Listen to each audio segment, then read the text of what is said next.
Hello, and my name is Simon Klemets, and welcome to my course proposal video about data warehousing for accounting students. I'm a master's student myself here at Hanken in accounting, and I've spent 2 years in financial audit after that, and 2 years as a data engineer, working mainly with financial data. This video is about something that sits, in my opinion, right at the intersection of those two worlds. And it's something I think is a genuine gap in how we train accountants. What I'm proposing today is a short course for accounting students on data warehousing. Not a programming course, but an accounting literacy course. The idea here is that if you understand how data is structured and cleaned before it reaches you, you can become a sharper analyst, a better auditor, and someone who asks maybe the right questions when a number looks wrong on a report. You wouldn't need any technical background to follow what I'm going to show you. I'll walk you through the concept, show one real example, and explain what a course like this could actually teach. At the end, there's a short questionnaire. I will analyze then your feedback as part of my master's thesis, and it will also shape whether and how this course could get built. So I'd genuinely appreciate the feedback. And hopefully you also find it interesting and maybe learn something new as well. I will go through this presentation pretty quickly, so please feel free to stop or rewind the recording if needed. All right, so the key question is, where does a financial report actually come from? And not in the accounting sense, as in debits and credits, but I mean physically. Somebody sends you, for example, a profit and loss statement, or you pull one from the system, but what actually happened before that? On the left, here you have a business activity. Sales happening, invoices being issued, salaries being paid, inventory moving, and I'm not necessarily talking about yet anything recorded, but the actual real world event. On the right here, on the other end, you have your report in your hand or in your screen. But in the middle, there's a gap. And inside that gap, there's thousands of small decisions that have been made by someone. What counts as revenue for this period, how a return gets classified, which cost center a transaction belongs to, what the cutoff date is, etc. Those decisions are made by someone, usually by somebody in IT or whoever designed the system years ago, potentially. And most of the time, the accountant reading the final report has no actual visibility into any of the logic in the middle. And that is the black box that I'm attempting to pry open here. And the reason why it matters is that if something in that middle layer is wrong, a misclassification, a timing error, a currency that wasn't converted properly, the number that reaches you at the end, it might look actually perfectly clean. You can't see the problem from where you're standing. This course is about giving accountants a window into that middle layer and teaching through data warehousing concepts how data is converted into actionable information in an actual modern enterprise context.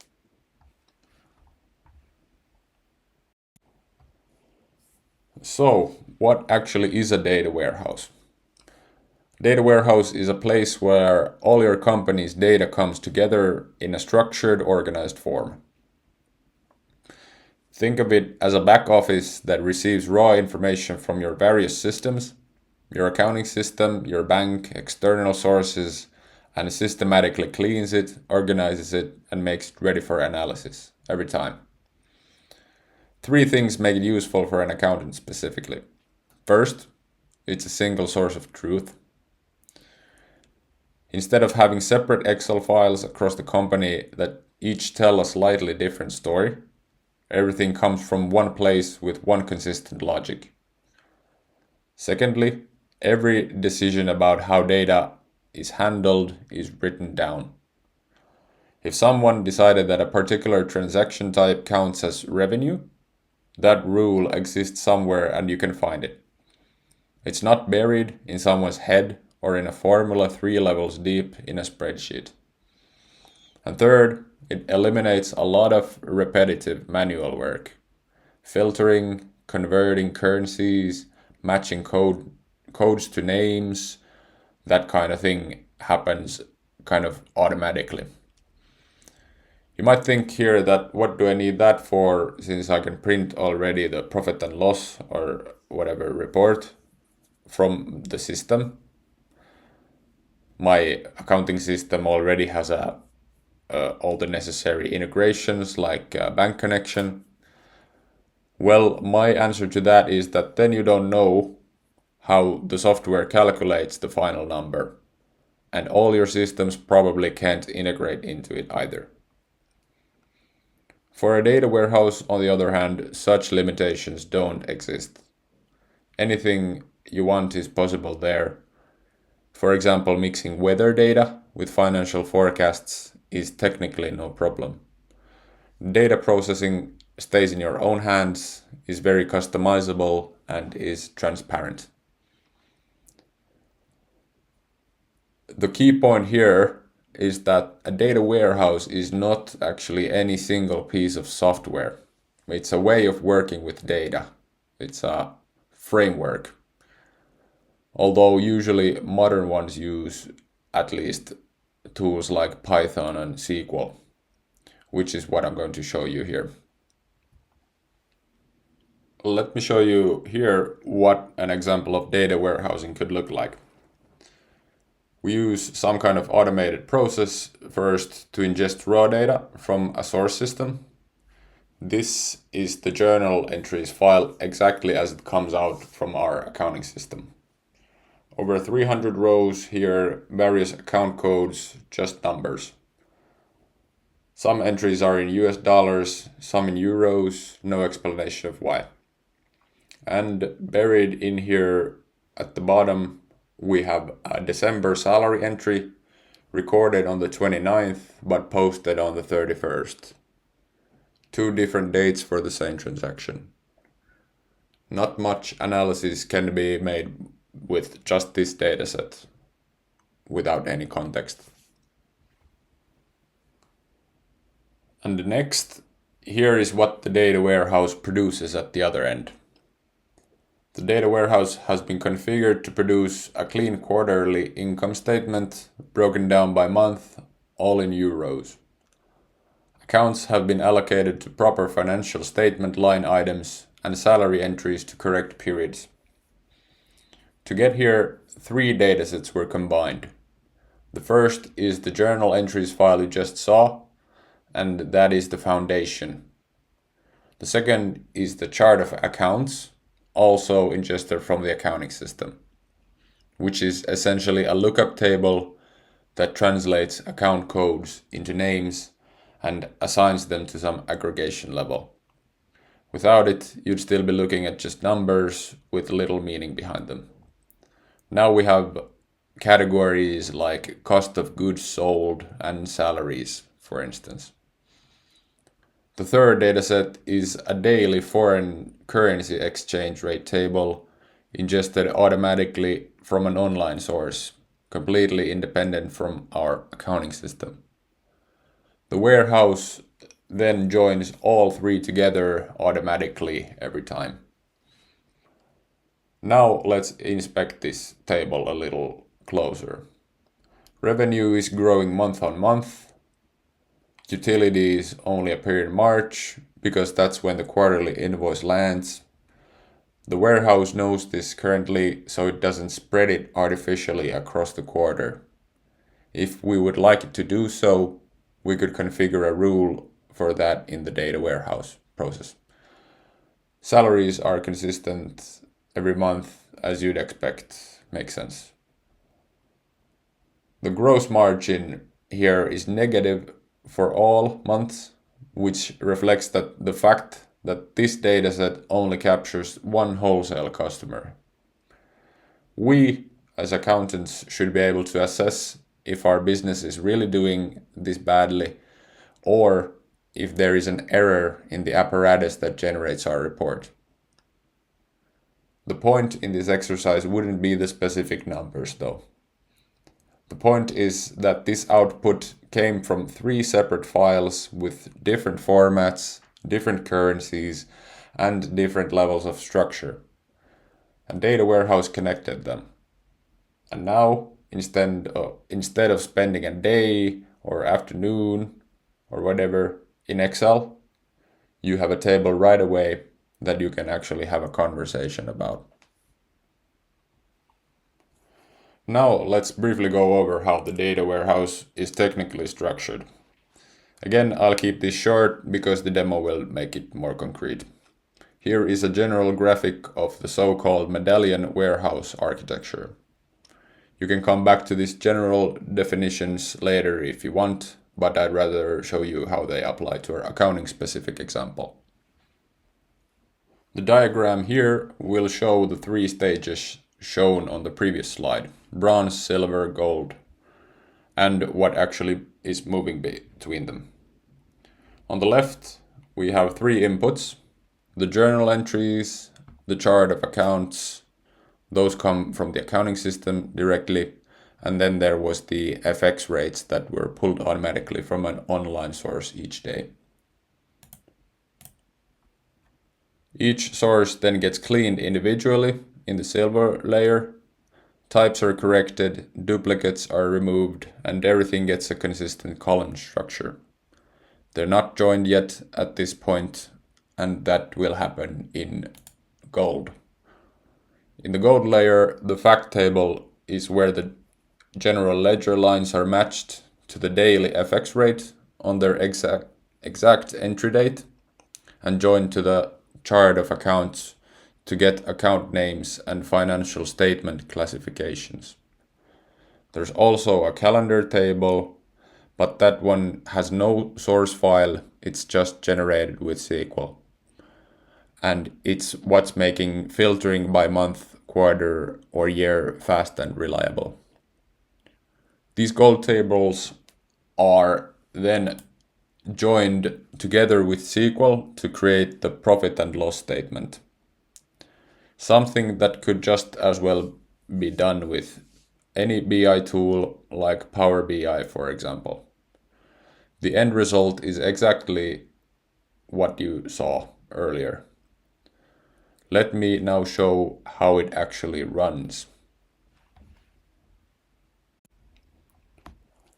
I wanted to include a brief live demo here as well, although I won't dive deep in this section, as this would be what the proposed accounting course would be centered around. And that is setting up a modern file-based data warehousing solution that I've built on your own computer and processing some data through it. This part gets very techy, but don't worry, as the proposed course would go through in detail what's happening here. So what you're looking at here is the actual folder structure of the data warehouse. Running locally on my computer. There's no cloud, no external server, everything lives in one local folder on my desktop. To run the full pipeline, I run a single Python script like this. And that triggers 3 stages in sequence. The first one goes out to the data sources, pulls in accounting data and the latest rates from an online API, and saves the raw files locally. The second stage then loads those raw files into the bronze schema in the database, completely unchanged, just as they arrived. And then the third stage runs the SQL transformations that produce the silver and gold tables.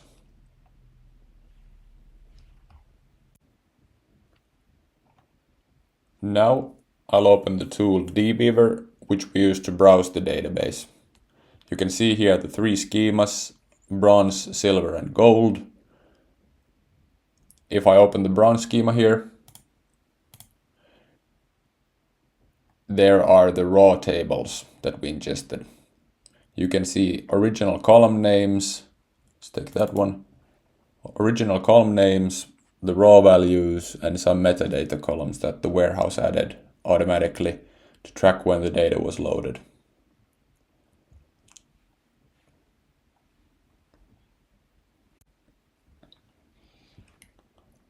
Moving to silver,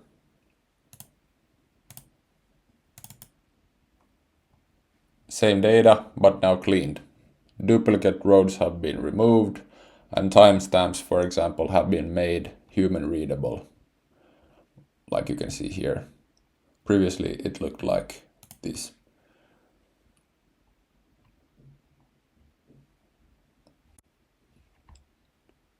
And in gold, this is where the star schema lives. Here's the fact table with one row per journal line, already joined to the FX rate on its entry date. You can see those here. Some translated values here are missing now because we haven't ingested the correct day rates in our process. We have just the 5 latest days or something like that. And also then a separate SQL query is run to get the profit and loss you saw from the earlier slides here. And it looks like this. So the whole thing took a few seconds from raw data to a monthly income statement. All right.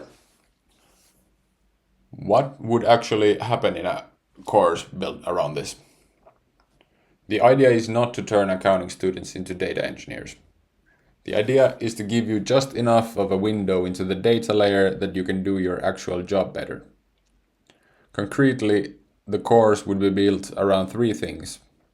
The first is learning, understanding how a business event becomes a number on a report, and where the decisions that shape that happen. The second is validating, being able to look at a data set and identify where something might be wrong. A misclassified account, transaction in the wrong period, a currency that wasn't converted properly.